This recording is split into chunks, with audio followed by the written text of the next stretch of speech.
ओम असतो मा सद्गमय तमसो मा ज्योतिर्गमय मृत्योर्मामृतंगमय। ओम शांति शांति शांति।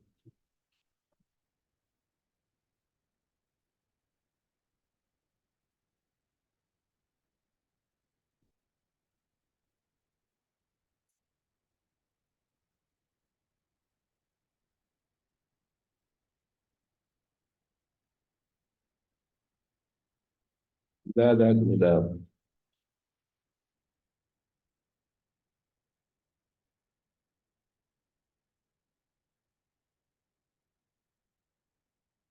इससे पहले जो कल सूत्र तो सप्तम थिमावा पूर्व दस्य पूर्व जो न वापी अस्व नद्याम आती। यहाँ पर ईदु तो सप्तमी इतना कहेंगे तो यहाँ भी हो सकती है। सप्तम अर्थे कहेंगे तो वापी अस्व में सप्तमी के अर्थ में वापी नहीं है। वाक्य में जो अर्थ है वो वृत्ति में नहीं रहता है अलग से। तो आप सप्तम्यर्थ ग्रहण से जितना अर्थ वाक्य में प्रतीत होता है उतना ही अर्थ यावानेव अर्थो वाक्य सप्तम्यंतेन विधीयते। जितना अर्थ वाक्य में सप्तम्यंत के द्वारा कहा जाता है केवल असंश्लिष्ट उद्भूत तीन शब्द डाले हैं प्रदीप ने 285 पेज पर पहली पंक्ति वाम पक्ष में केवल असंश्लिष्ट उद्भूत केवल का ही अर्थ कर दिया असंश्लिष्ट और उद्भूत।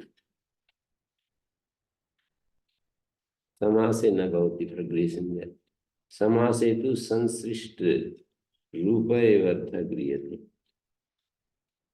ये अर्थापत्ति से निकलेगा इस पंक्ति के द्वारा।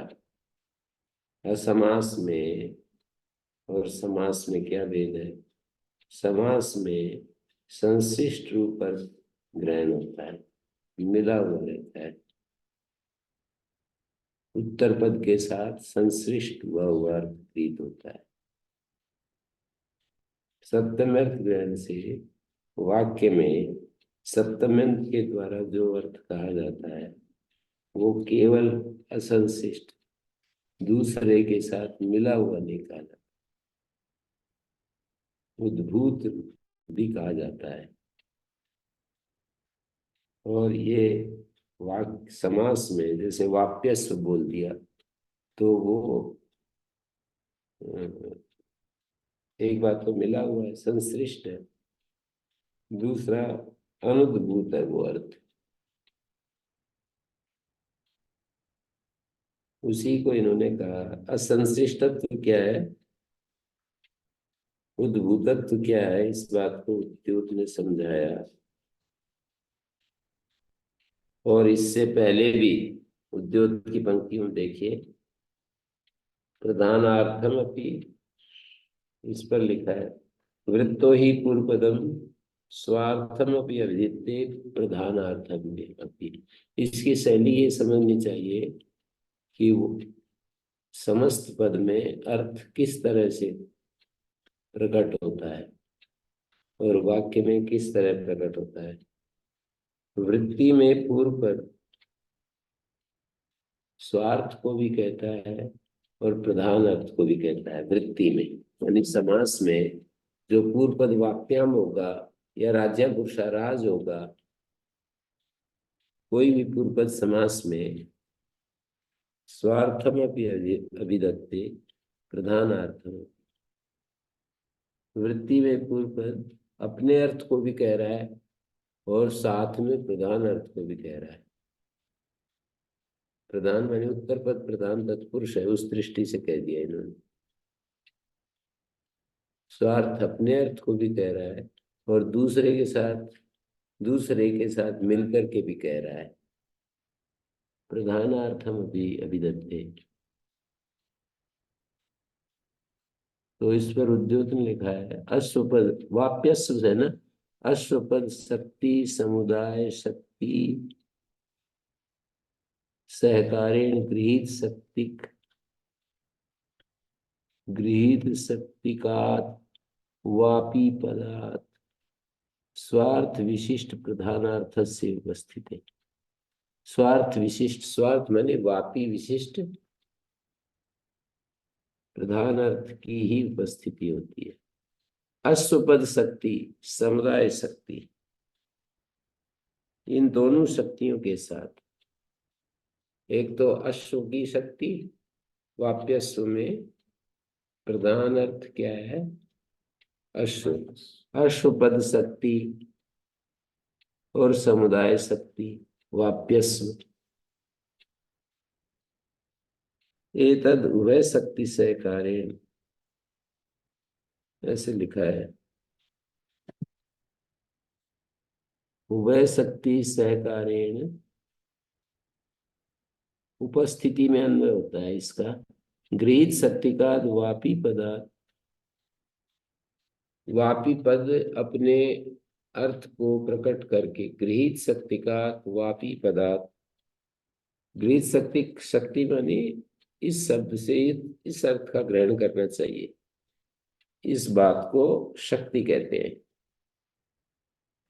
तो गृहीत शक्ति का वापी पदार्थ स्वार्थ विशिष्ट प्रधानार्थ से, स्वार्थ विशिष्ट जो प्रधान अर्थ है उस प्रधानार्थ से अश्वपद शक्ति समुदाय शक्ति सहकारे उपस्थित, तत्र समुदाय शक्ति संसर्ग अंशाए, मानी उन दोनों के मध्य में जो स्वार्थ शक्ति है और जो प्रधानार्थ शक्ति है, इन दोनों के बीच में जो संश्लिष्ट है संसर्ग अंश है। समुदाय शक्ति क्या है संसर्ग अंश, संसर्ग अंश क्या है मिला हुआ जो अर्थ है। स्वार्थ संश्लिष्ट, यही प्रदीप ने कहा है कि स्वार्थ संश्लिष्ट से प्रधान अर्थ से विधानार्थ पांशुदकवत स्वार्थ विवेक अनवगमा समुदाय अर्थो। पांशु उदक होता है ना, हम धूल मिला दें, वो मिट्टी को पानी में मिला दें, पांशु उदक हो गया। स्वार्थस विवेक अनुगम, अलग से अब मिट्टी नहीं दिखाई देती।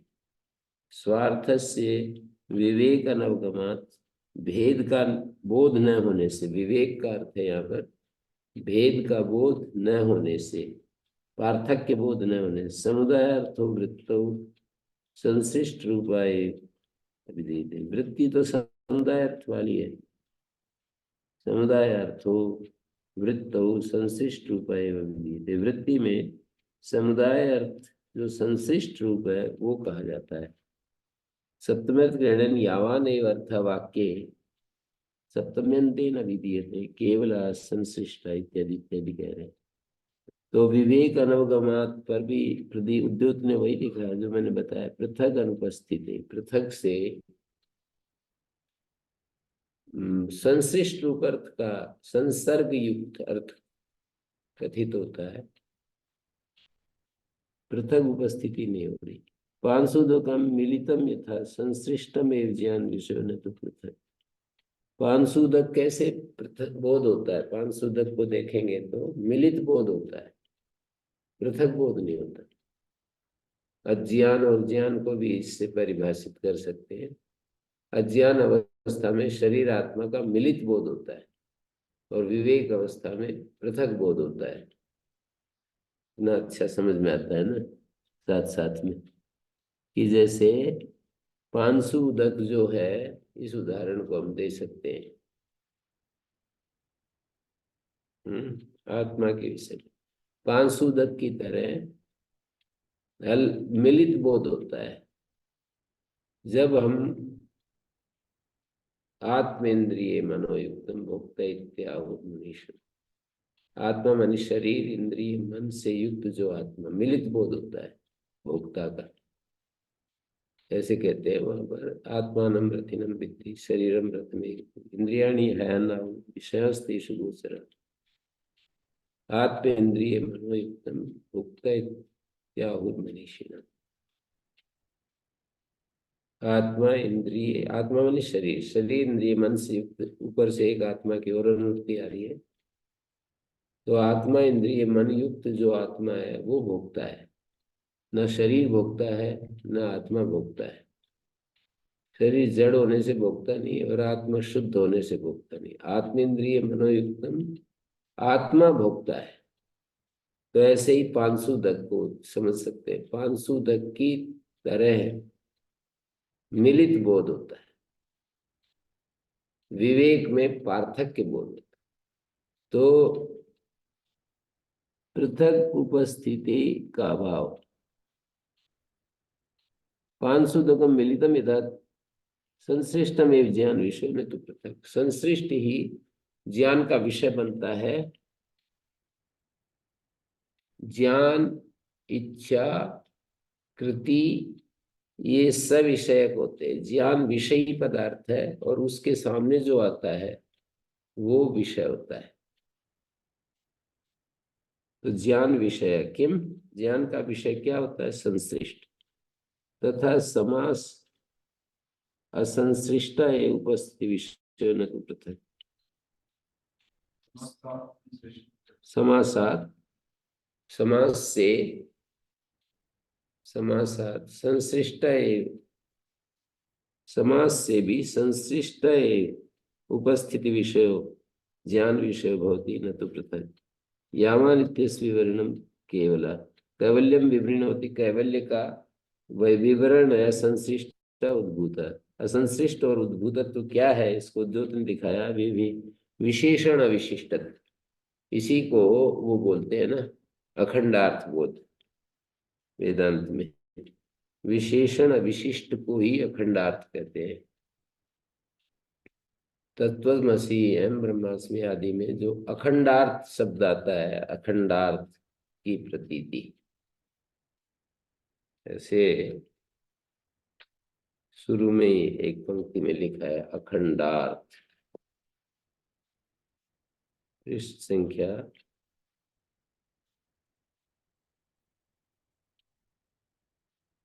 1 पर, 1 पर है नहीं 3 पर।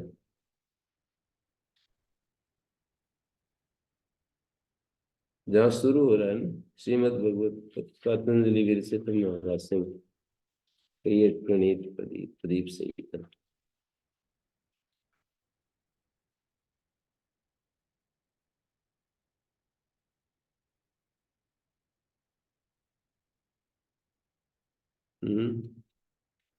नीचे नीचे उद्योत की पंक्ति देखी, नीचे का मतलब छाया से ऊपर। तत्वमसि आदि महावाक्य जनित अखंड अद्वितीय सच्चिदानंद ब्रह्माकार वृत्ति ज्ञानम तदेव ज्ञान लक्षण, ज्ञान लोचन संलक्षण, तदेव लोचनम तेन संलक्षण। तत्वमसि महावाक्य जनित जो अखंड अद्वितीय सच्चिदानंद, अखंड अद्वितीय सच्चिदानंद ब्रह्माकार वृत्ति। तो ये अखंड क्या है? विशेषण अविशिष्टत्व, ये है असंश्लिष्टत्व। और केवलत्व क्या है? उद्भूतत्व क्या है? इतर अविशेषण, तुम दूसरे का वो विशेषण नहीं होता। जैसे राज्य पुरुषा है तो राज्य केवल बोलते हैं तो पुरुष का विशेषण नहीं है। तो वृत्ति में तो इतर अविशेषण हो ही नहीं सकता, दूसरे का विशेषण ही होता है। ये अर्थ है वाप्यस्व और वाप्यामस्व में। वाप्यामस्व बोलेंगे तो वाप्याम जो है वो विशेषण, अश्व बोल देंगे तब तो खैर हो सकता है, पर केवल वाप्याम बोल दिया तो विशेषण नहीं है, वो किसी का भी नहीं है। तो वाप्यस्व बोलेंगे तो विशेषण बन गया।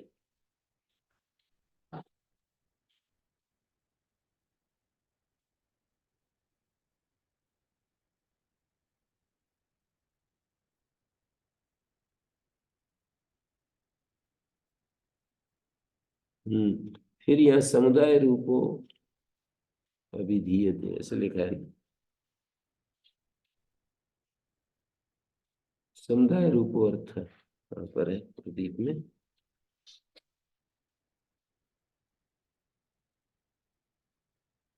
स्वार्थ विवेक अनुमान समुदाय अर्थवृत्तो संशिष्ट उपाय समुदाय रूपो अर्थ। समुदाय अर्थ शायद उसमें प्रदीप में समुदाय रूपो अर्थ होना चाहिए, और तो नहीं है ना कहीं। समुदाय अर्थ अभिधीयते, समुदाय रूपो अर्थ अभिधीयते।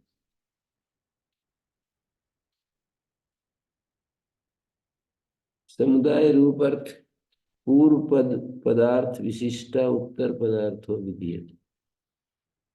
वृत्ति में समुदाय रूप अर्थ कहा जाता है, माने पूर्व पदार्थ विशिष्ट उत्तर पदार्थ।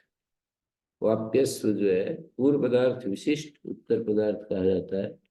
अभिधा भी परस्पर सहकारेण उपस्थाप्यते। अभिधा भी माने अवयव शक्ति भी, अभिधा वृत्ति भी, अवयव शक्ति भी, ये अर्थ होगा अभिधा विकार। अवयव शक्तियों के द्वारा क्या होता है, अवयव शक्तियों के द्वारा परस्पर सहकार्य, एक दूसरे से मिल करके उपस्थापित किया जाता है। तो ये तात्पर्य ये निकला, अर्थ ग्रहण सामर्थ्यात ईदु तो सप्तम्य अर्थ है सूत्र में। सप्तम्यर्थ मात्र पर्यवसन्न पर्यवसन्नार्थकम अर्थ ग्रहण। सप्तम्यर्थ मात्र पर्यवसायी अर्थ ग्रहण। सप्तम्यर्थ मात्र में अर्थ शब्द मौजूद है। समुदाय रूपो अर्थ कर्मधारय इति भाव। समुदाय अर्थ इति भाष्ये षष्ठी तत्पुरुष इति भ्रम निराशाय तदर्थमाह 3 नंबर टिप्पणी में किया।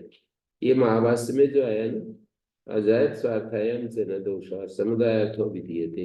समुदाय रूप अर्थ कहा जाता है, समुदाय अर्थ शब्द का समुदाय का अर्थ कहा जाता है, ऐसा अर्थ नहीं है। समुदायार्थ का अर्थ समुदाय का अर्थ ऐसा भी हो सकता है। समुदाय रूप अर्थ कहा जाता है कर्मधारय एम से।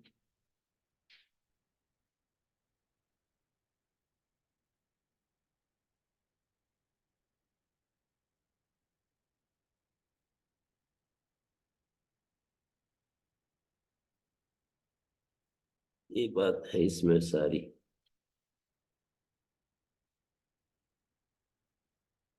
जैत स्वार्था भी आ गया इसमें। वृत्ति जो है जैत स्वार्था होती है, तो बोले जैत स्वार्था में दोष बनेगा। जैत स्वार्था का अर्थ है जहाँ वृत्ति अपने अर्थ को नहीं छोड़ती है।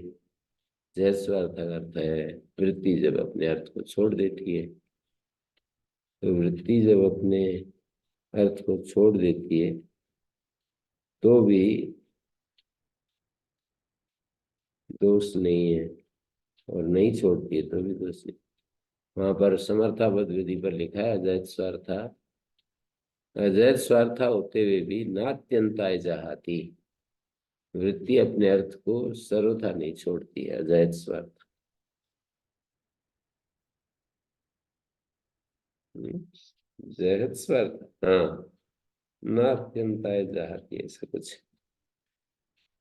जैत स्वार्था भी नात्यंताय जाए, सर्वथा नहीं छोड़ती, कुछ तो रहता ही है वृत्ति में। जैत स्वार्थापि वृत्ति नात्यंताय जहाती। लेकिन यहाँ तो उसका जो स्थूल अर्थ है ना, समास सेवर्थवत्वा उत्तर पदयो, पूर्व पद और उत्तर पद का अर्थ वर्णवद अनर्थक क्या सप्तम अर्थवत्र नास्ति। पूर्व पद उत्तर पद, इसमें एक पंक्ति विशेष है जो कि बहुत उद्योत ने लिख दिया है। जय स्वार्था तु तत्रैव यत्र रूढ़िर विरोधिनी। इस वाक्य का अन्वय थोड़ा समझने में मैंने तो लिखा हुआ है, जो एव है ना, तत्रैव, इसका एव का अन्वय दूसरी जगह है।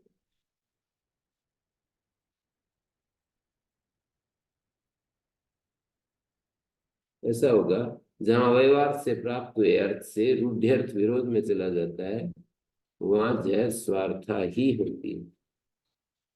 तत्रैव वही होती है, ऐसा अर्थ नहीं है जय स्वार्था एव होती, तत्र जय स्वार्था एव यत्र रूढ़ी विरोधी, जहाँ रूढ़ी अर्थ विरोधी हो जाता है। किससे विरोधी? यौगिक अर्थ से, अव्ययवार्थ से। अव्ययवार्थ से जहाँ रूढ़ अर्थ विरोधी हो जाता है, अव्ययवार्थ होता है वही, अव्ययवार्थ वही यौगिक है। जहाँ अव्ययवार्थ से प्राप्त हुए अर्थ से रूढ़्यर्थ विरोध में चला जाता है, वहां जय स्वार्था ही होती है। जय स्वार्था तो तत्रैव यत्र रूढ़ी विरोधी, यत्र रूढ़ी विरोधी नहीं बोलती, तत्र जय स्वार्था ही बोलती, वहां अजय स्वार्थ नहीं होती है।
हम्म, चलिए,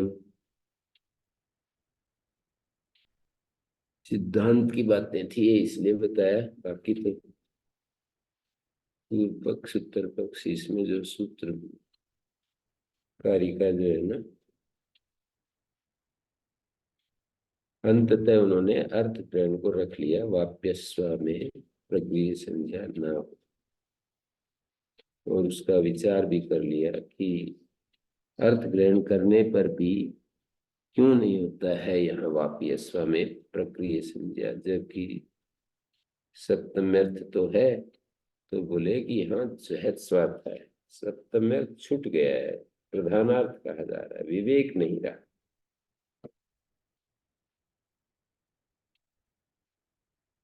ये वर्णवद अनर्थक हो गए हैं पूर्व पद उत्तर पद।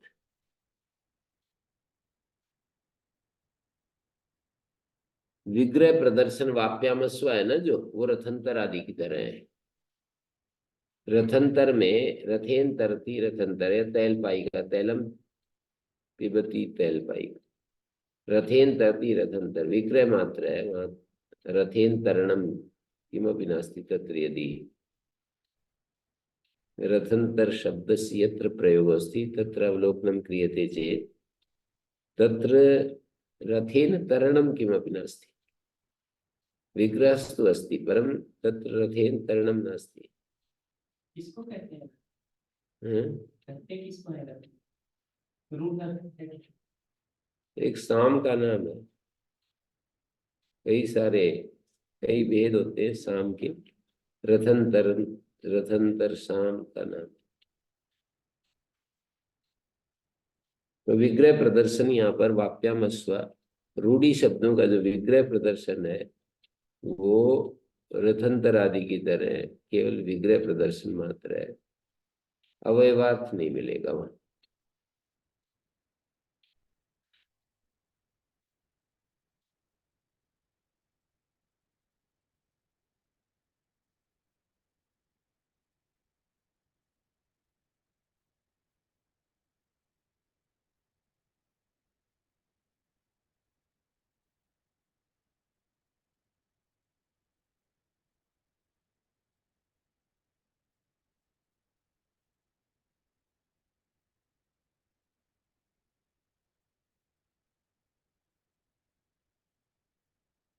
दादात्मदा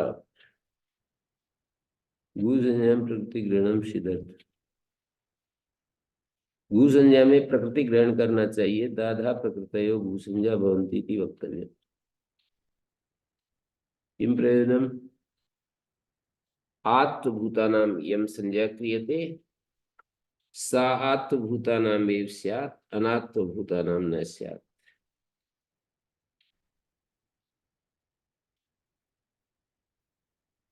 भूसंज्ञा में प्रकृति ग्रहण करना चाहिए। क्यों करना चाहिए? दादा प्रकृतयो भूसंज्ञा भवन्ति इति वक्तव्य। अब ये पूछेंगे कि दादा प्रकृतया में क्या समास? समस्त पद जो भी होता है,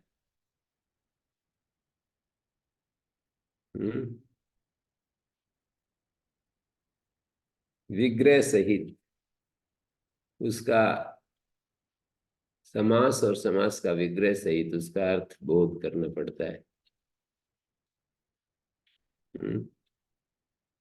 शास्त्री जी भी अपना अनुभव सुना रहे थे ना कि समास का पता नहीं चलता, क्या कुछ करते रहते हैं। राजेंद्र शास्त्री जी, ये इसका पता नहीं चलता कैसे कैसे कैसे विग्रह करते हैं, कैसे कैसे समास करते हैं। गु संज्ञा प्रकृति ग्रहणम सिद्धर्थम। गु संज्ञा में प्रकृति ग्रहण करना चाहिए। दादा प्रकृत गु संज्ञा भवंती। किम प्रयोजन? किस प्रयोजन के लिए करना चाहिए? कहते हैं आत्मभूतानाम यम संज्ञा क्रियते। जैसे देंग धातु है, धेट धातु है, दो धातु है, तो ये अनात्मभूत की नहीं हो पाएगी।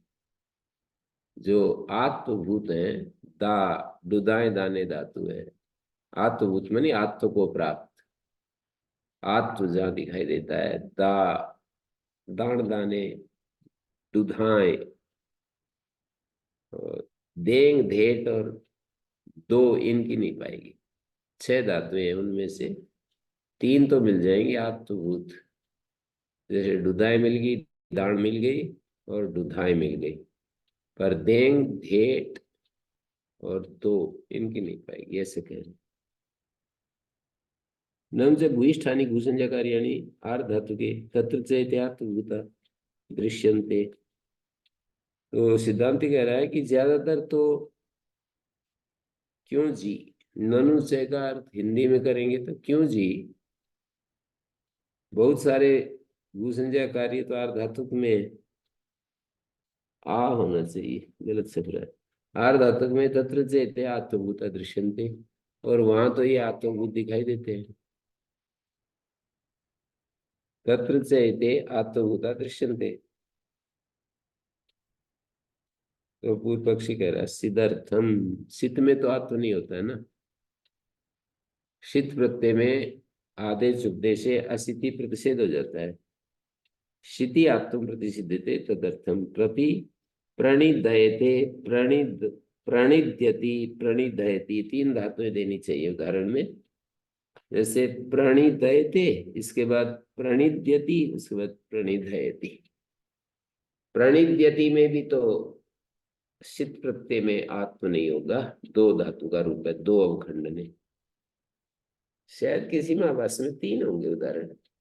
प्रणिदयते, प्रणिद्यति, प्रणिधयति, छुटके दिखता है प्रणिद्यति, और प्रणिधयति धेट पाने।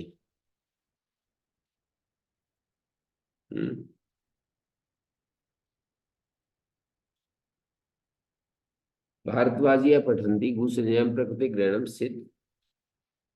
विकृतार्थम।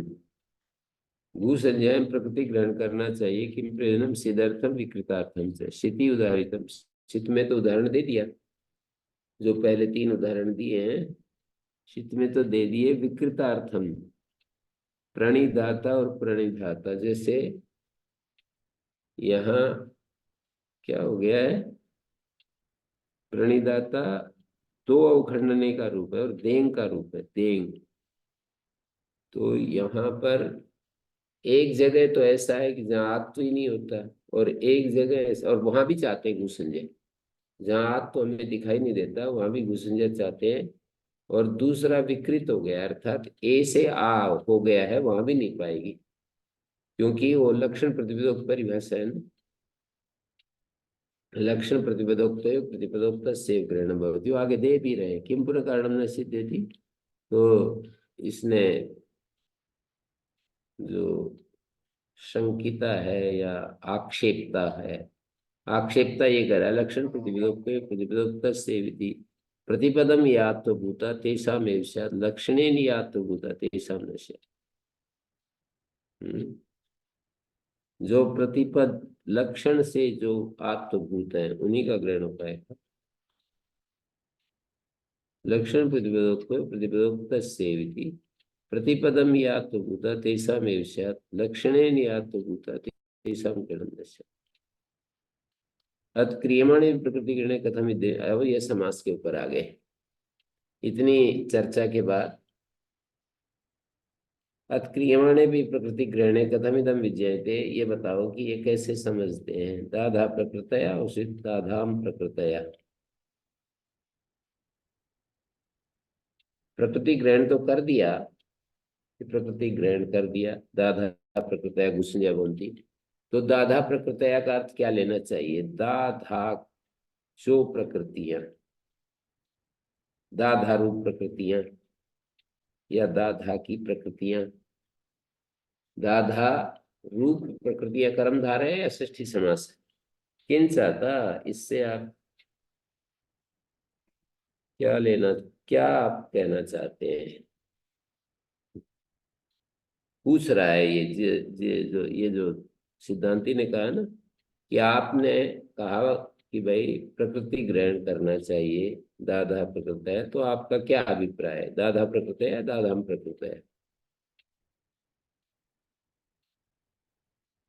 सिद्धांति उसी से पूछता है जो कह रहा है, आक्षेप किया या जिसने सुझाव दिया कि दाधा प्रकृतया घुसंजय बनती, ऐसा कहना चाहिए, ऐसा जो कहा उसी से पूछता है कि आप क्या अर्थ लेना चाह रहे, दादा प्रकृत है दादा प्रकृत है, किन चाहता, इसमें आपको आपत्ति क्या है, क्या कहना चाहते हैं, क्यों आप प्रश्न कर रहे हैं।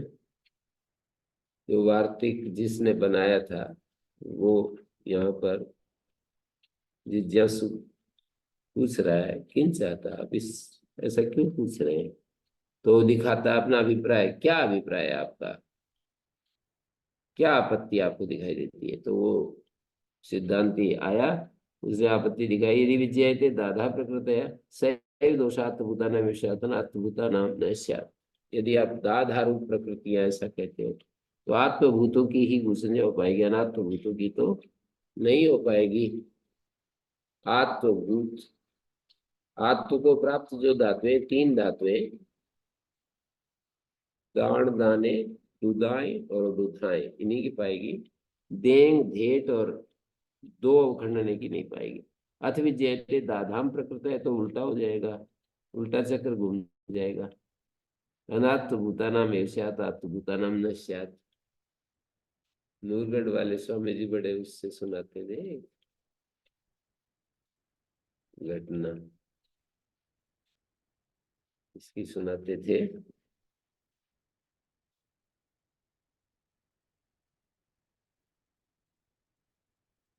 कोई एक बहुत कुरूप था, फिर कोई सुंदरतम कन्या ने आकर के कहा कि आप जैसा, और वो बुद्धिमान बहुत ज्यादा था, जॉर्ज बर्नार्ड सा वगैरह कुछ कहते तो है ऐसा। तो वो बहुत बुद्धिमान था पर कुरूप था। तो उन्होंने कहा कि आप जैसा पुत्र चाहिए इस धरती पर। बोले उल्टा चक्कर घूम गया तो उल्टा चक्कर में तुम्हारी बुद्धि आ गई और मेरा शरीर आ गया तो क्या होगा। तो ऐसे ही यहाँ पर है, ये तो उल्टा चक्कर घूम जाएगा। दादाम प्रकृतया अनात्म भूतानाम एव स्यात् आत्म भूतानाम न स्यात्। तो कहते एवं तरी नैवम विजयते दादा प्रकृतया नापि दादाम प्रकृतया, दोनों ही एक एक, जो एक एक अर्थ है वो मिलेंगे। कथम तरी, इसने पूछा तो कैसे लोगे, तो वो जो वार्तिक बनाने वाला है वही आया, जिसको हम पूर्व पक्षी कह रहे हैं। दाधा भूषंजा भवंती प्रकृत ऐशाम भूषंजा भवंती, ऐसा करेंगे। प्रत्याशक्ति से ऐशाम अध्यार कर लेंगे। दाधा की भूषंजा होती है और इनकी प्रकृतियों की भूषंजा होती है, तो दोनों समेट जाएंगे। दाधा में तो आ जाएंगे आत्मभूत, और प्रकृतियां इनकी तो देह धेट और दो तीनों धातुएं आ जाएंगी। तो तटस्थ पूछ रहा है तत्तरी प्रकृति ग्रहण कर्तव्य, तो क्या प्रकृति ग्रहण करना चाहिए। तो अब सिद्धांती आ गया, वो कह रहा है क्या जरूरत है, इदम प्रकृतम अर्थ ग्रहणम अनुवर्तते, ऊपर से अर्थे सप्तम में अर्थे से अर्थे ले लेंगे अनुवृत्ति के रूप में।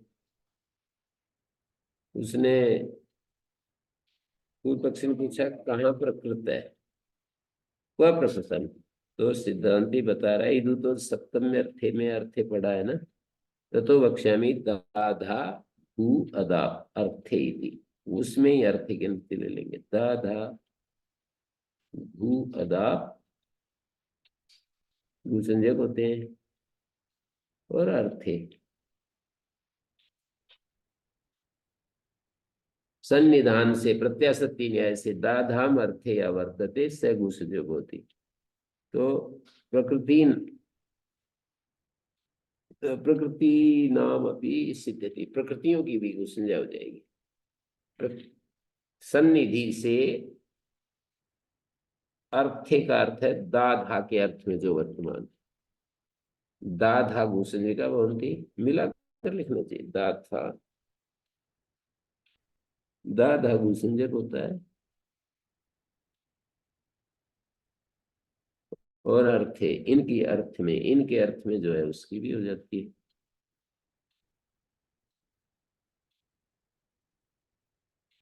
तो कहते हैं नैवम सक्यम, ऐसा नहीं कर पाएंगे। जिज्ञासु कह रहा है, पूर्व पक्षी कह रहा है कि ऐसा नहीं कर पाएंगे।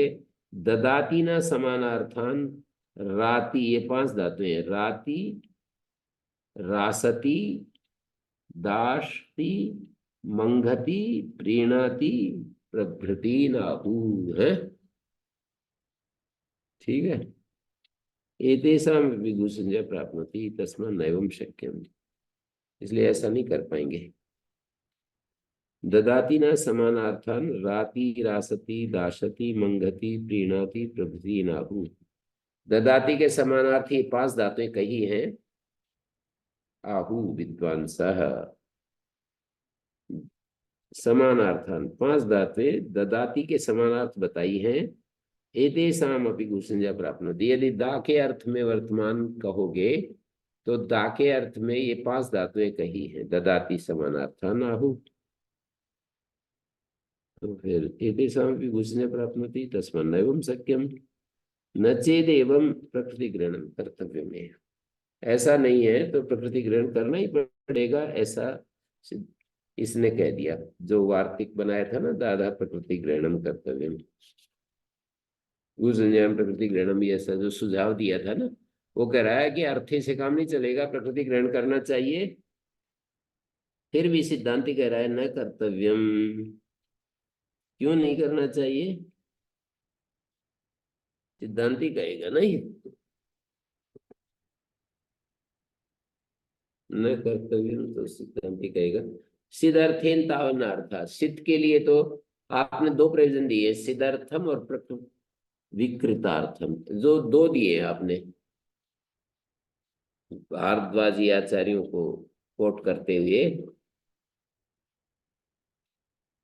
प्रकृति ग्रहणम सिद्धार्थम विकृतार्थम, तो कहते सिद्धार्थेन तावन अर्थ अवश्यम तत्र, तत्र माने नेरगदनद पद सूत्र में 8वें अध्याय के 4थे पाद का सूत्र है ये। वहां पर प्रकृति ग्रहण करना चाहिए। प्रणिमयते प्रण्यमयत इत्यम अर्थम। एक ई ज्यादा शब्द है। प्रणिमयते, प्रण्यमयते नहीं बनता है, प्रण्यमयत बनता है। अटागम हो जाएगा तो ए नहीं। अट तो लुंग लंग रिंग में होता है ना, तो लट में तो ए हो, टित लकारों में तो ए हो जाता है, गिंत लकारों में ए नहीं। तो प्रण्यमयत इत्येवम अर्थम, ऐसा है। ई अलग छप अधिक छप गया। तत्पुरुष तादपक्रक्ष्यते घू प्रकृतो माँ प्रकृतो च। घू और माँ शब्द के मध्य में प्रकृति पढ़ना चाहिए वहां पर। 8वें अध्याय के 4थे पाद में निर्गत नद पद पद घू माँ, घू और माँ के बीच में प्रकृति पढ़ना चाहिए। किस लिए पढ़ना चाहिए कि अवश्यम तत्र प्रकृति ग्रहण करते हैं। प्रणिमयते में वहां पर मांग की प्रकृति क्या है, मेघ, मेघ में भी हो जाए, ऐसा कह रहे हैं। उसको भू के साथ भी अपकर्षण कर लेंगे।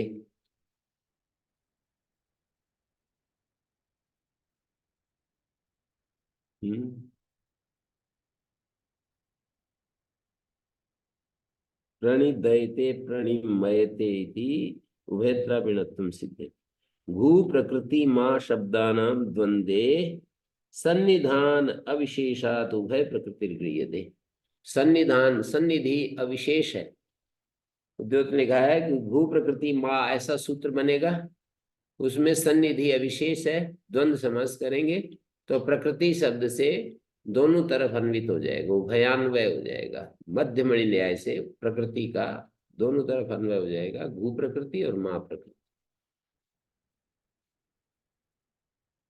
तो कहते यदि प्रकृति ग्रहणम क्रियते, अब वो कौन कहेगा, प्रणिमिनोति, यदि वहां पर प्रकृति ग्रहण करते हो उस सूत्र में,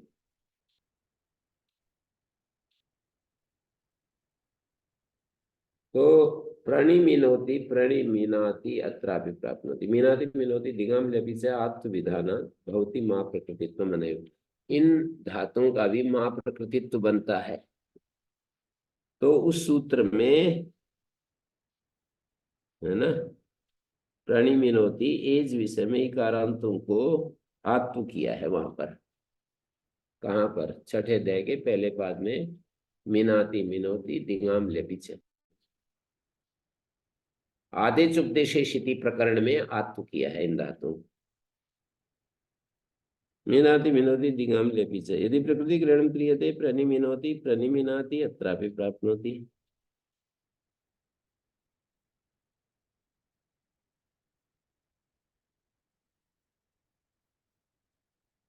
कहते हैं अथा क्रियमाणे भी प्रकृति ग्रहणे एकस्मान् भवति प्रणिमाता प्रणिमातुं प्रणिमातव्यम् इति।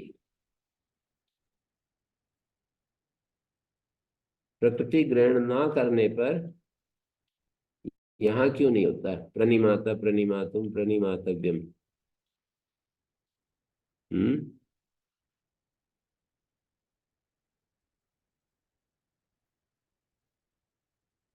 तो कह रहे आकारांत गीतो ग्रहणम विज्ञायते। आकारांत गीत का ग्रहण समझा जाता है। वहां पर यदि प्रकृति ग्रहण करेंगे तो इसने दोष दिया। यहीं पर इस सूत्र में एक तो प्रकृति ग्रहण है, उस सूत्र में घुमास्ता गापा नहीं, वो निर्गदन पद पद घुमा से उस सूत्र में। तो सिद्धांती कह रहा है कि उस सूत्र में प्रकृति ग्रहण कर देंगे। तो इस सूत्र में जो प्रकृति ग्रहण का पक्षधर है ना जिज्ञासु पूर्व पक्षी, वो कह रहा है कि उस सूत्र में प्रकृति ग्रहण करेंगे तो अतिव्याप्ति होगी। प्रनिमिनोति, प्रनिमिनाति में भी न को न पाएगा, प्रनिमिनोति में भी न को न पाएगा। उस सूत्र में पढ़ेंगे तो वो ये कह रहा है, सिद्धांति उसी से पूछता है, उसको रोक रहा है ऐसे प्रश्न करके। इसको प्रतिबंधी कहते हैं, जो लिखा है ना शीर्षक, इसको प्रतिबंधी कहते हैं कि उसके तर्क से उसको रोकना।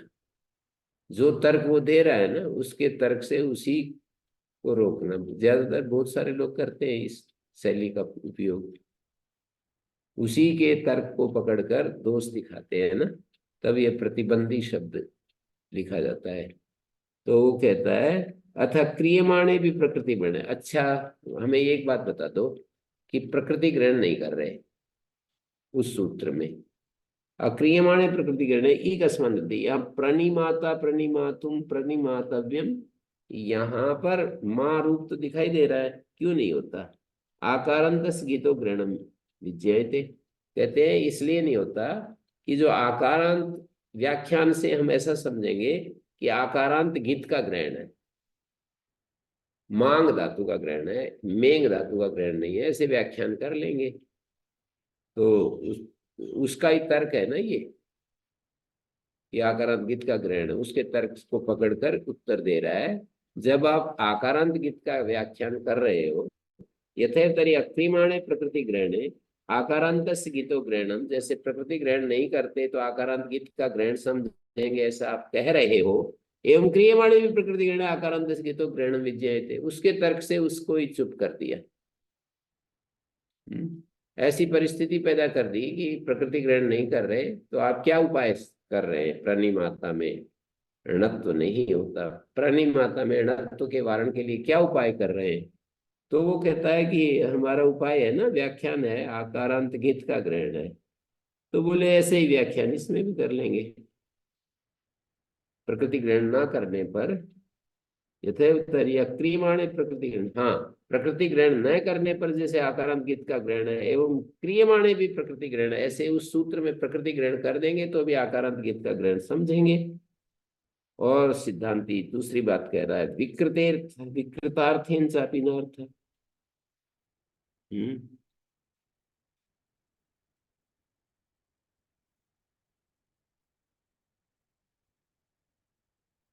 णत्विधो, विद्युत क्या लिख रहा है? एवं क्रियमाणे णत्विधो मांग स्यति इति निर्देष्टव्यम इति भाव, ऐसे कर देंगे। णत्व विधि में निर्गदनद सूत्र में मांग और स्यति, निर्गदनद पद पद भूमास्यति मांगस्यति, ऐसा पढ़ देंगे या व्याख्यान कर लेंगे। यद्यपि लक्षण प्रतियोक्त परिभाषाया मीनाति मीनोत्यादि नाम ग्रहणाभाव वक्तुं शक्य, तथापि मेंगो अग्रहण वारणाय गामादा ग्रहणेषु अविशेष इति उक्ते मा ग्रहणे तद अप्रवृत्ति। लक्षण प्रति तद मानी लक्षण प्रतियोक्त परिभाषा की अप्रवृत्ति है। तद अप्रवृत्ति जो तत्शब्द है, कहते यद्यपि लक्षण प्रतियोक्त परिभाषा से मीनाति मिनोत्यादेशाना, मिनोती और मिनाती को जो आदेश हो जाता है ना, माँ बन जाता है, ग्रहणा भाव वक्तुम शक्या, लक्षण प्रतियोग परिभाषा से उनका ग्रहण हटाया जा सकता है। फिर भी तथापि मेंगो ग्रहण वारणा है, मिनाती मिनोती को तो हटाया जा सकता है, लेकिन मेघ धातु को रोकने के लिए गामादा ग्रहणेषु अविशेषा इति उक्ते, मेंगो अग्रहण वारणा है, मेघ का अग्रहण हो रहा है, उसको रोकने के लिए, उसको वारण करने के लिए गामादा ग्रहणेषु अविशेषा, ऐसे एक परिभाषा, लक्षण प्रतिपदोक्त परिभाषा की बाधिका एक परिभाषा है। गा मा दा, इन तीन में लक्षण प्रतिपदोक्त परिभाषा नहीं लगती।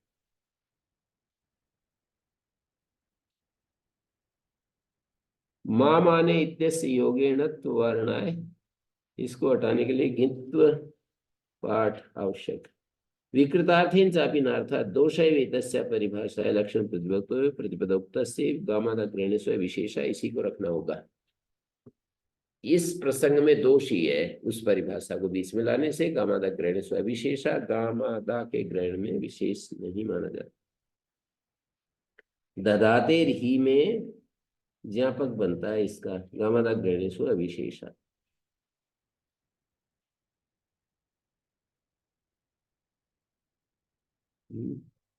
पारिभाषिक है ये, गामादा ग्रहण पारिभाषिक में भी अभी है।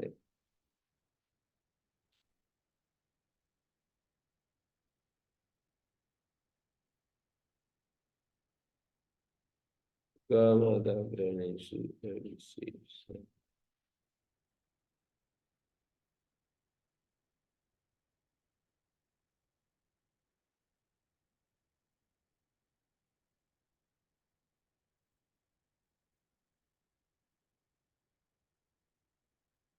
गामादा ग्रहण अविशेषा।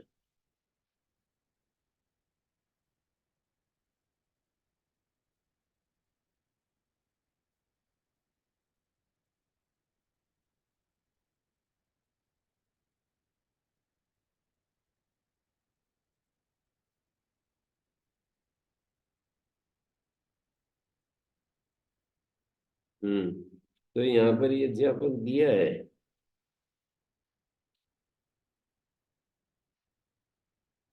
पारिभाषिक में।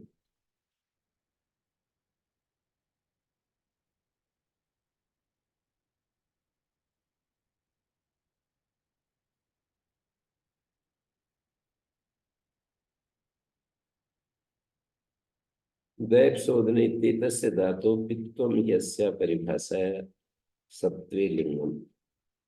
गामादा ग्रहणेषु अविशेषा, इस परिभाषा के अस्तित्व में, इसके होने में दैव शोधने का पकार ज्ञापक बन रहा है।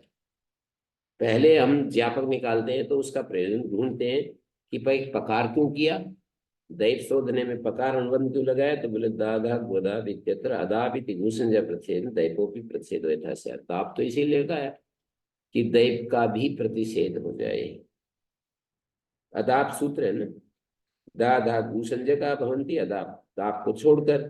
तो फिर पकार अनुबंध लगाएंगे तो दैप होगा और दैप से दाप बनेगा। तो कहती है तो लाक्षणिक हो जाएगा। पकार सहित पाठे निर्दैप धातु स घूसंज्ञा प्रसिद्ध भवितुमर्हति। पकार सहित पाठ करेंगे ना तभी दैप धातु का वो घूसंज्ञा प्रसिद्ध हो सकेगा। पित्तम कृतम परम दई तेतस्य दारूपस्य लाक्षणिक अथवा दई को दा बना है तो घूसंज्ञा प्राप्ति नहीं होती। तद किम घूसंज्ञा प्रतिषेधार्थेन दैपापित्वेन। घूसंज्ञा प्रतिषेध करने के लिए दैप का पित्व करने की क्या आवश्यकता है, क्योंकि दई से दा बनाएंगे तो वैसे ही नहीं होगा लाक्षणिक होने से, तो वो तो अपने आप ही व्यावृत हो जाएगी। कृतम तो ज्ञापयते, फिर भी जो किया है पकार उससे आचार्य ज्ञापित करते हैं लाक्षणिकस्यापि दैपो दारूपस्य दूसरे प्राप्नोति तद्वादनार्थं दैपापित्वं करोति। तदेव परिभाषा एक देशात् दा इत्येतस्य विशेष ग्रेडेन ज्ञाप्यते। परिभाषा का जो एक देश है, एक हिस्सा है ना, दा इत्येतस्य विशेष ग्रहणेन, दा इत्येतस्य अविशेष ग्रहणेन ज्ञाप्यते। दाप दैपो वयोरपि ग्रहणार्थेन दैपापित्वेन एक देशानुमित्यावच्च संपूर्ण एक परिभाषा ज्ञापित होती। तो ऐसा करने से गुमस्थगा पदार्थ से माँ इत्यनेन मेघ इत्यादि विक्रियन्ते। तेन मीयते में मीयते इत्यादि भी प्रकृतिग्रहणेन मेघ धातुरित्वं सिद्धं भवति।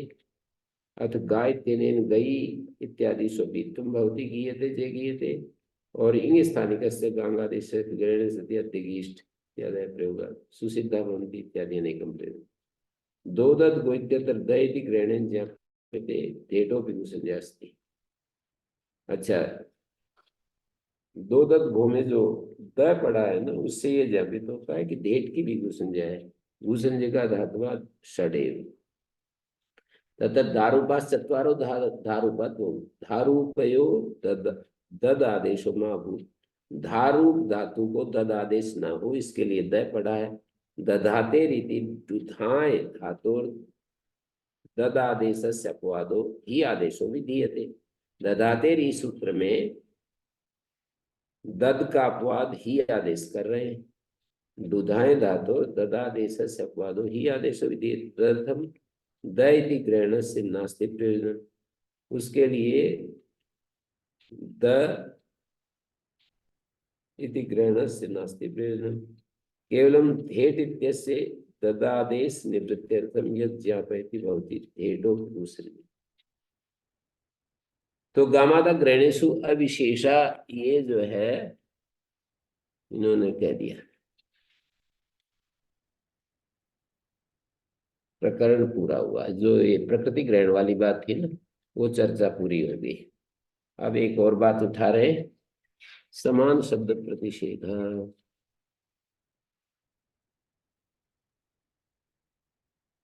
कि समान शब्दानाम प्रतिषेध वक्तव्य। प्रणिधारयति में द्रि धातु को दार बन गया, तो दा शब्द तो यहाँ भी सुनाई पड़ रहा है, और प्रणिधारयति में धा शब्द सुनाई पड़ रहा है। सब दा धागु संज्ञा भवन्ति, आपने समान समान श्रुति को लेकर के कर दिया ना घुसंज्ञा, तो दा धागु संज्ञा भवन्ति घुसंज्ञा प्राप्त होती। तो वो सिद्धांति कह रहा है कि वार्तिक ही वार्तिक में पूर्व पक्ष उत्तर पक्ष बन रहा है। तो सिद्धांत वार्तिक है, समान शब्द प्रतिषेधो अर्थवत ग्रहणात्। समान शब्दानाम अप्रतिषेधा, अनर्थ का प्रतिषेधा अप्रतिषेधा। अप्रतिषेध शब्द का अर्थ है अनर्थ का प्रतिषेध। भूसंज्ञा का समान होती है अर्थवत ग्रहणात्। अर्थवतोर दाथोर ग्रहणम, अर्थवान दादा का ग्रहण है। न च एतौ अर्थवंतो, एतौ मानी दाथौ। अर्थवान दाधा का ग्रहण है, न च एतौ, जो दाधा यहाँ पर प्रकृति में जो प्रणिधारयति में जो दाधा है वो अर्थवान नहीं है। दार अर्थवान है, थार अर्थवान है, दाधा उसका एक देश दाधा अर्थवान नहीं है।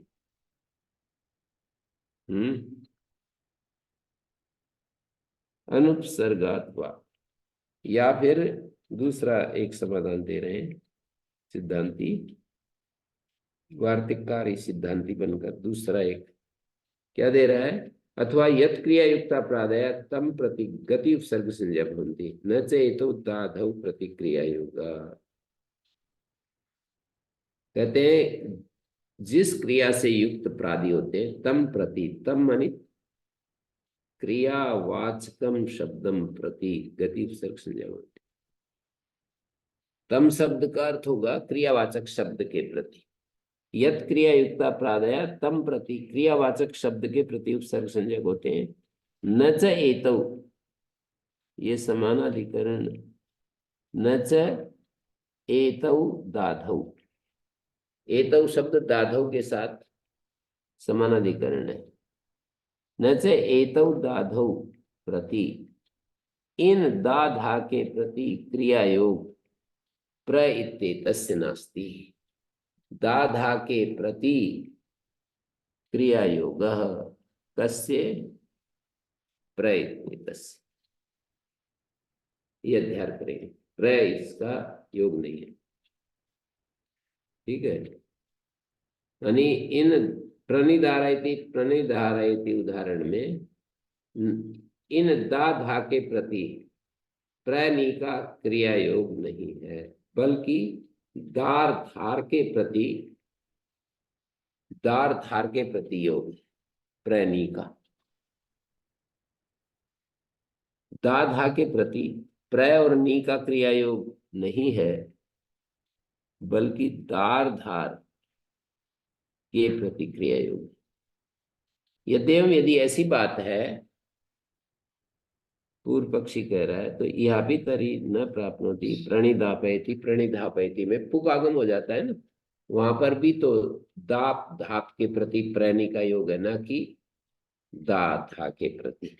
अत्रापि नहीं तो दाधव अर्थवंतो, यहाँ पर दा धा अर्थवान नहीं है, बल्कि दाप और धाप नापी एतौ दाधव प्रति क्रिया योगा प्रत्येतस्य। मैंने ऐसे लिख लिया है, ये बड़ी कठिन कठिन समस्याओं से सुलझ करके और फिर स्पष्ट किया है। क्रिया योग नापी एतौ दाधौ प्रतिक्रिया योग कस्य प्रत्येतस्य। नापी एतौ दाधौ प्रति, दा और धा के प्रति क्रिया योग नहीं है, किसका, प्र का। तो सिद्धांति वार्तिक के रूप में आया। नैवार्थवतो आगमस्तद गुणीभूत तद गृहण गृह्यते यथा अन्यत्।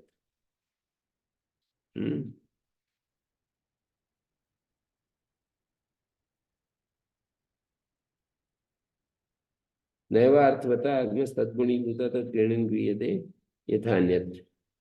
अर्थवान को जो आगम होते हैं वो उसके भाग हो जाते हैं, अंग हो जाते हैं, उसके ग्रहण से गृहीत हो जाते हैं। नैवा इस दोष, नैवा का तो अर्थ हो जाएगा ये जो ऊपर दोष दे रहे हो आप, प्रणिदारय ना, ये प्रणिदापैति में, प्रणिदापैति में, प्रणिदारयति और प्रणिदापैति में अंतर है। प्रणिदारयति में तो द्रि को आदेश हुआ है दार, और यहाँ आगम हुआ है पुख।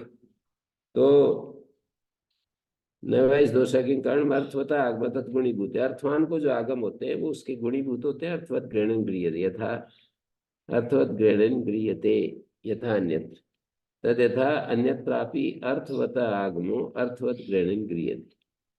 अन्यत्र भी हमें देखने के लिए मिलता है कि अर्थवान को जो आगम होते हैं वो अर्थवान के ग्रहण से गृहीत हो जाते हैं। अर्थवत आगमो अर्थवत ग्रहण गृह्यते वान्यत्र लविता चिकीर्षिता इति है।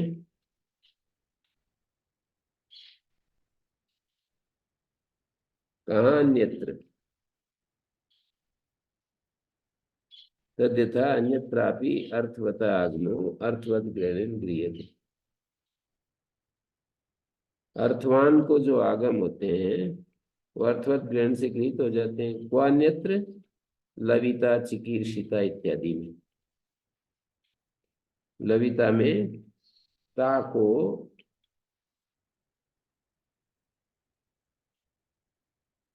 ईटागम हुआ, लविता चिकीर्षिता है। अन्यत्र उदाहरण पूछा ना, तो लविता चिकीर्षिता में जैसे अर्थवान को जो आगम होते हैं वो अर्थवत ग्रहण से गृहीत हो जाते हैं।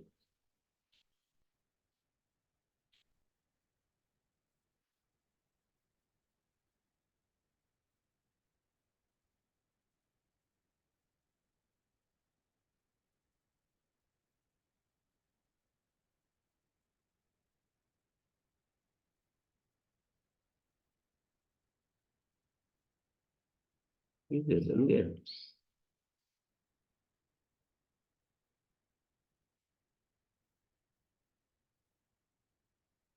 तो आगे कह रहे हैं अर्थवान को पुक आगम दाक धाक होता है तो वो अलग से गृहीत नहीं होता, उसकी घुसंजय हो जाएगी दाप धाक।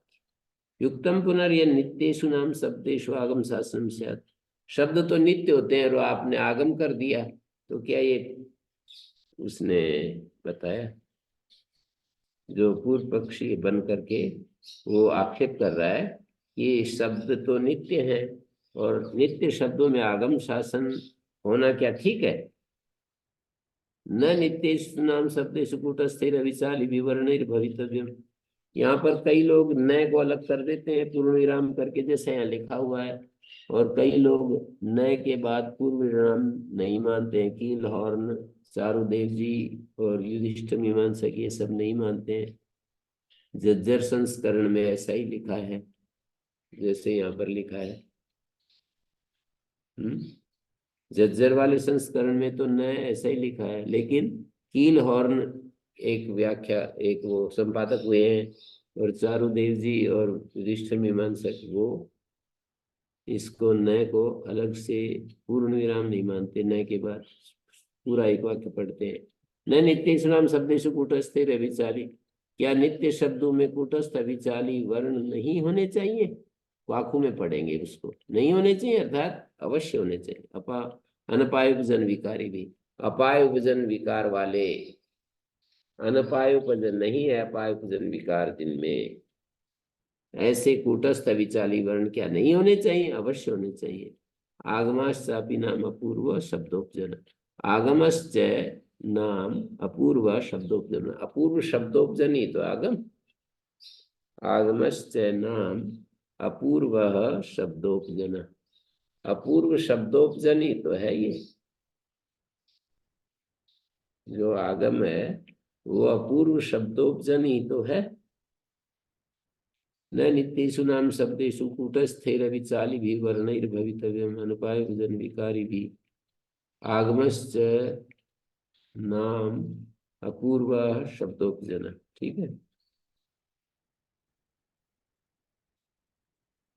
अतियुक्तम या नित्येषु शब्देषु आदेशाशु, क्या ये ठीक है कि नित्य शब्दों में आदेश हो जाए?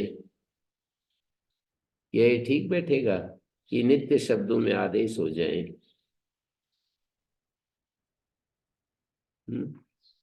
वो पूछ रहा है, सिद्धांति पूछ रहा है उससे जिसने आक्षेप किया था ना। युक्तम पुनर्नित्येषु नाम शब्देषु आगम शासन।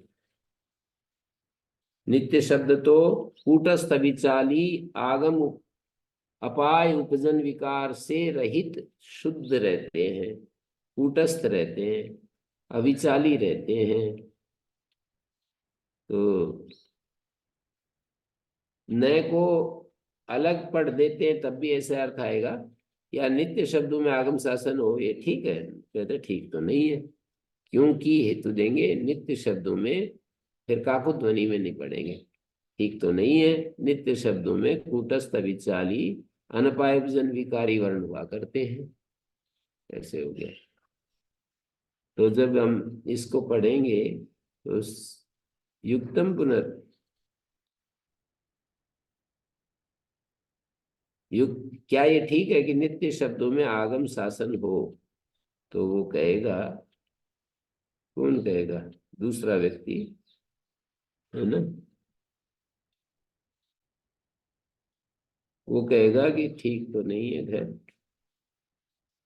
क्योंकि वो नित्य शब्दों में ये सब होता है। पर वो अगली पंक्ति में अत्युक्तम, एक पंक्ति तो पूरी की पूरी, ये दो तीन पंक्तियां है ना, पूरी की पूरी पूर्व पक्षी कह रहा है, फिर समाधाता कहेगा अतियुक्तम या नित्य सुप्रति प्रश्न करेगा। वो कहेगा कि क्या नित्य शब्दों में आदेश हो जाते हैं, ये आप मानते हैं? तो वो कहेगा कि उसको तो मानता हूं। जिज्ञासु पूर्व पक्षी कहेगा कि उसको तो मानता हूं। बाढ़ युक्तम शब्दांतरी भवितव्यम, शब्दांतर होते हैं आदेश पक्ष में, तो तत्र शब्दांतरे शब्दांतर से प्रतिपत्ति युक्ता, एक शब्दांतर के विषय में दूसरा शब्दांतर आ जाता है, बुद्धि विपरिणाम मात्र होता है। एक शब्द दा है, दूसरा शब्द दाप है। शब्दांतर हो जाता है, मानी बुद्धि का उन्मज्जन निमज्जन मात्र होता है। शब्दांतरे तद्बुद्धो प्राप्तायम, शब्दांतर में, शब्दांतर विषय में अर्थात वैसी बुद्धि प्राप्त हो रही है, तो एक और शब्दांतर आ गया। आदेशास्तरीय में भविष्यंति अनागम का नाम सागम का। सिद्धांति कह रहा है कि अच्छा, तो फिर तो आगम आदेशास्तर ही इमे भविष्यन्ति, आदेश तो हो जाएंगे फिर।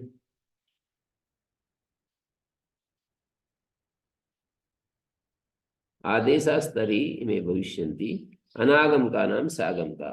आगम रहित को आगम सहित आदेश हो जाएंगे। कैसे? सर्वे सर्वपदादेशा दाक्षीपुत्र से पाणिने, दाक्षी पुत्र दाक्षी माता का जो पुत्र पाणिनि है, इसके मत में सर्वे सर्वपदादेश संपूर्ण के स्थान में होते हैं। सर्वपदादेश संपूर्ण, पद का अर्थ यहाँ सुप्तिंगंतम पदम ने लेकर के अर्थबोधक पद्यते जयते अर्थो निधि पदम, यौगिक अर्थ लेंगे पद का। सर्वे सर्वपदादेश, सर्वपद को संपूर्ण जो अर्थबोधक शब्द हैं, उनके स्थान में जो आदेश होते हैं वो संपूर्ण को होते हैं। सर्वे सर्वपदादेशा, पद शब्द से सुप्तिंगंतम लिखा भी है प्रदीप ने। अभी तो कार्यम प्रति पद्यमानम प्रतीयमानम, कार्य के प्रति जो प्रतीयमान प्रकृति प्रत्यादि तत्सर्वम पदम।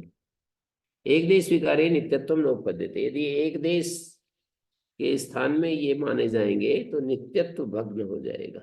नित्यत्वम नोपद्यते, एक देश स्वीकार्य ही नित्यत्वम नोपद्यते।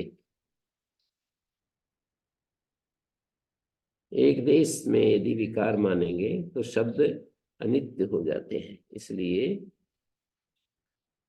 आदेश तो हो जाएंगे। अनागम का नाम सागम का बुद्धि विपरिणाम मात्र होता है। स्थानीय आदेश आगम आगमी भाव के द्वारा बुद्धि विपरिणाम मात्र करते हैं। स्थानीय वदादेशो अनल विदो सूत्र पर एक बात बताएंगे, बुद्धि विपरिणाम आत्वा एक वार्तिक है, उसकी व्याख्या करेंगे। जैसे कोई कहे कि गांव के कानपुर गांव के पूर्व में नहर है, गांव के पश्चिम में मांदी ग्राम है, गांव के दक्षिण में ढाणी बाठोठा ग्राम है, गांव के उत्तर में कोजिंदा ग्राम है। ऐसे चारों दिशाओं में कुछ कुछ कह दिया। पूर्व दिशा में गुरुकुल है ऐसा कह दिया मान लो। 4 गांव मैंने बता दिए, 4 स्थान बता दिए। तो जब हम कहते हैं गांव के पूर्व में गुरुकुल है तो हमारी बुद्धि गुरुकुल रूप हो जाती है। अब इससे हट करके हमने कह दिया कि गांव के पूर्व में कोजिंदा गांव है, उत्तर में कोजिंदा गांव है, तो हमारी बुद्धि गुरुकुल से हट करके बुद्धि में वो चीज आ जाती है। सब अपनी अपनी जगह है, केवल बुद्धि का भी परिणाम होता रहता है। तो ऐसे ही स्थानीय आदेश में स्थानीय भी अपनी जगह है, उसकी जगह अस्तेर भू है। जैसे अस का अपना एक स्थान है, आर्धातुक विषय में भू का प्रयोग होता है। आर्धातुक विषय में अस ना रह करके भू का प्रयोग होता है।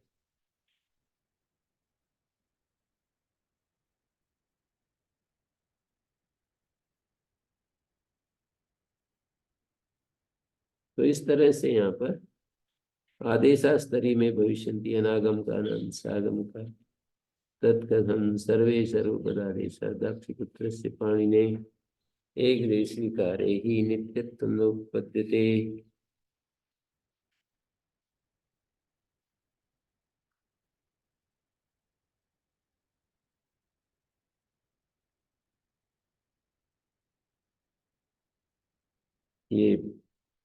ये जो आगम प्रकरण था ना, उसको पूरा हो गया।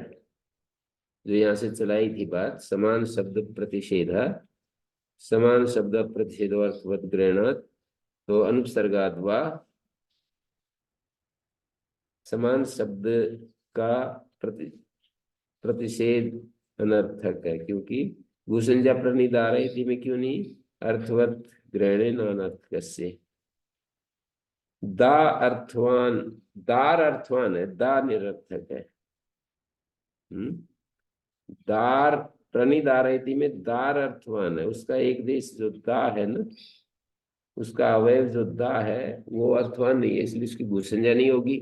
अनुसर्गाद्वा ये दूसरा एक तर्क दिया कि प्रणिधारयति में यद क्रिया युक्ता प्रादया, जिस क्रिया से युक्त होते हैं ना प्रादि, उसी के प्रति गति उपसर्ग संज्ञा होती है। प्र के प्रति, प्रनी के प्रति दार युक्त है, न कि दा।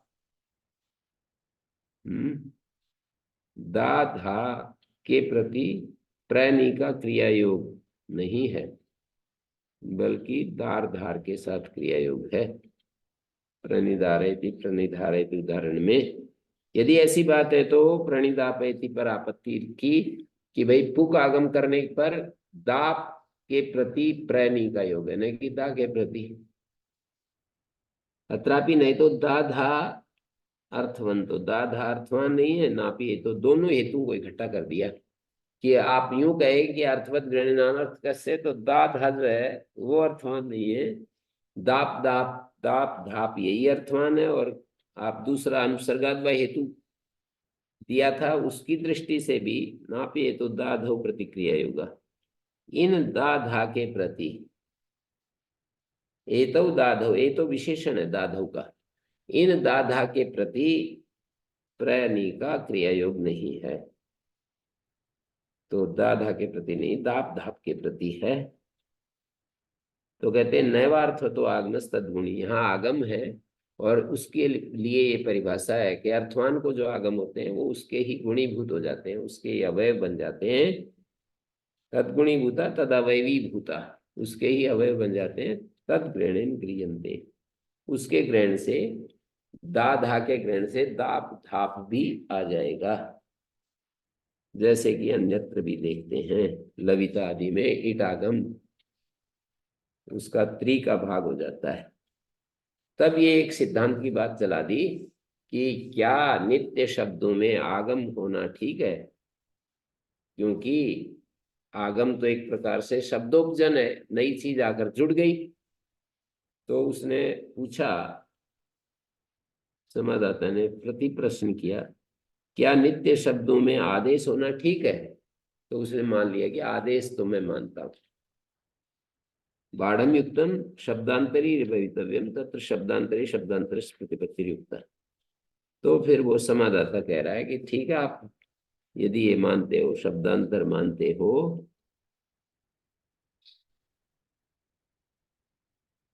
ठीक है। तो वो कह रहा है आदेशास्तरीय में भविष्यन्ति अनागम का नाम सागम का, आगम रहित को दा को दाप आदेश हो रहा है। सर्वे सर्वपदादेशा, संपूर्ण पद को, संपूर्ण पद्यमान प्रतीयमान प्रकृति प्रत्यादि है ना, उसको कार्य के प्रति जो पद्यमान है, प्रतीयमान है, प्रकृति प्रत्यादि, वो सर्व पद आदेश, सर्वे माने आगमा अपि, आदेश तो है ही पर आगमा भी, सर्व शब्द से आदेश के को और आगम दोनों को इंक्लूड करना चाहते हैं। सर्वे मानी आगमा भी, आदेश में तो कोई आपत्ति नहीं होती है, स्थानापन्न हो जाते हैं। तो सर्वे मानी आगमा भी, ये जो आगम है ये भी सर्वपद आदेश है। दाक्षपुत्र पाणिनि के एक देश विकारे, यदि एक देश में विकार, अवयवेन विकारे सती, एक देश विकारे, एक देश में विकार आ गया तो फिर नित्यत्व भग्न हो जाएगा।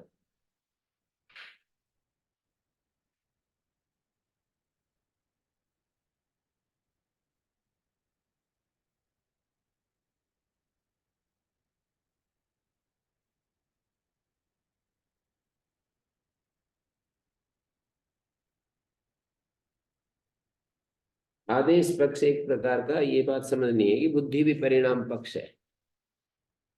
आदेश पक्ष बुद्धि परिणाम पक्ष है, और इन आगम स्थल में भी बुद्धि भी परिणाम मानेंगे। जैसे त्रि है और इत्री है, तो कहीं कहीं त्रिबुद्धि रहती है, कहीं त्रिबुद्धि रहती है। नेता में तो त्रिबुद्धि है, लविता में इत्री बुद्धि है, ऐसे ही कहीं दा बुद्धि, कहीं दाप बुद्धि। णिच में दाप बुद्धि है, बिना णिच के दा बुद्धि है। बुद्धि भी परिणाम मात्र है।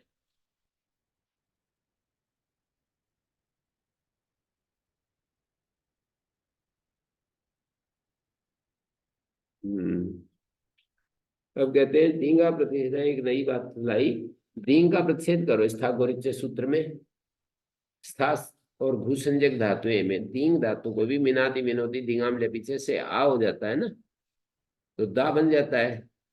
तो दा बन जाएगा, स्थागोरिच से इत्तु पाएगा। तो रूप चाहते हैं इसका, आत्विकृत स्थागोरिच इत्तम प्राप्नोति उपादास्त अस्य स्वर शिक्षिकस्य, उपादास्त अस्य शिक्षकस्य स्वर, इस शिक्षक का जो स्वर है ना वो क्षीण हो गया, बोलते बोलते बैठ गया, गला बैठ गया। उपादास्त, दा उप उपसर्ग है, अटागम, उपा दा दींग क्षय धातु का रूप है। तय आया, सिच आया, चिल्लुंगी चले सिच, उपा दींग को आ हो गया, उपादास्त बन गया, उपादित रूप बन पाएगा, क्योंकि गुसंजा हो जाए तो फिर स्थागोरित से इत हो जाएगा, ह्रस्वादंगात सकार का लोप होगा, उपादित ऐसा रूप पाएगा। आत्वे कृते स्थागोरित से तुम प्राप्त होगी, आत्व कर लेने पर स्थागोरित से सूत्र से इत्व प्राप्त होगा है।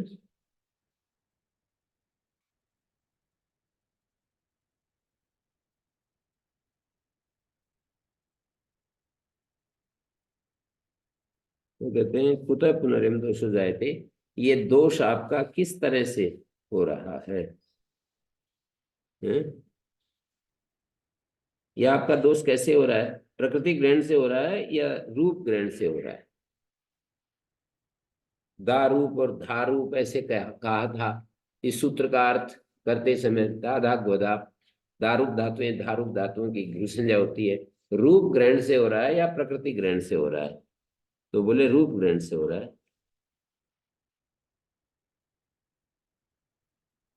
ई गलु सिद्धांति कह रहा है, ई गलु प्रकृति ग्रहणात दोष जायते, और यहाँ प्रकृति ग्रहण से आ रहा है।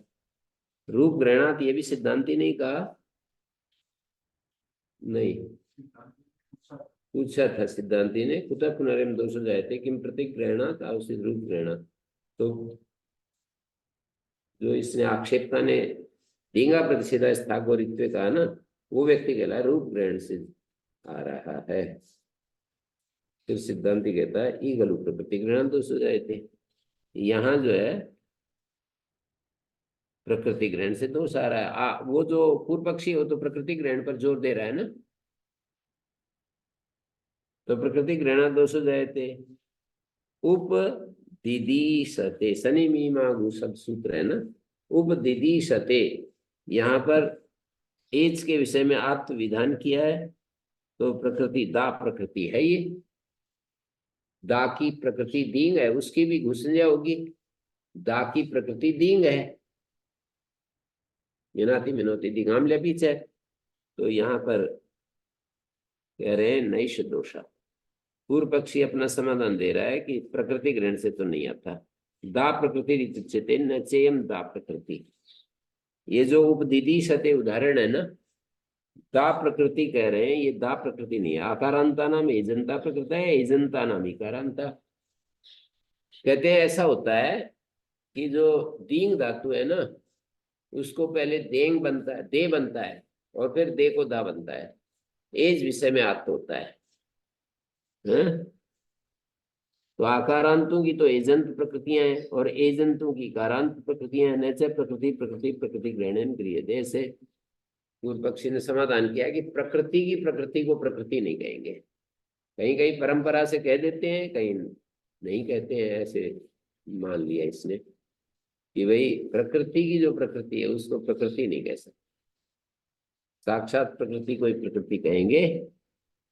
तो एच एव स्थाने आत्व विधानात, एच को आत्व कहा है ना, मिनाति मिनोति दिगाम लेपी से सूत्र का अर्थ है, मिनाति मिनोति दींग को, दींग के एच को आ होता है, यदि ई को ही आ कर दें तब तो ठीक है, प्रकृति ग्रहण से दोष आएगा। तो पूर्व पक्षी अपना युक्ति दे रहा है कि प्रकृति की प्रकृति को प्रकृति नहीं कहेंगे, सिद्धांति तो कहेगा कि नहीं, हम एच विषय में एच तो लाते ही नहीं, सीधा ही आत्म करते हैं। बुद्धि में एच को देखते हैं कि कहीं एच आएगा, एच बनेगा तो ई को ही आ कर देंगे। और सिद्धांति ये भी कह सकता है कि परंपरा से प्रकृति की प्रकृति भी प्रकृति होती है। तो इस तरह से देख रहे हैं सतही प्रतिषेध वक्तव्य। तो क्या फिर वो तटस्थ पूछता है, या दींगा प्रतिषेध स्थागोरित्व वार्तिक बनाना चाहिए? तो सिद्धांति कह रहा है न वक्तव्य भूसंज्ञा कस्मान होती, पूर्व पक्षी भूसंज्ञा क्यों नहीं होती? तो कह रहे सन्निपात लक्षणों विधि वित्तम तद विघात, ये परिभाषा बीच में आ जाएगी, इसलिए नहीं होती। कैसे? सिद्ध सन्निपात को निमित्त मानकर, सिद्ध के संयोग से तो दीन को दा बना, और वो दा सिद्ध का अकित सन्निपात है। अकित सिद्ध जब अकित होता है तो अकित विषय में ए सुनाई पड़ेगा और ए को ही आ होगा, तो अकित अकित सन्निपात से तो भूसंज्ञा होने जा रही है, मतलब दीन को दा बना, और अभी ये दा यदि भूसंज्ञा हो जाए तो सिच को कित करने जा रहा है, स्थागोरित से उपजीव्य विरोध आ गया। जिसके आश्रय से, जिस आश्रय से ये आश्रित ने अपना लाभ उठाया, ये आश्रित लाभ उठाकर उस आश्रय को ही काट रहा है। उपजीव्य मानी आश्रय, उपजीवक आश्रित।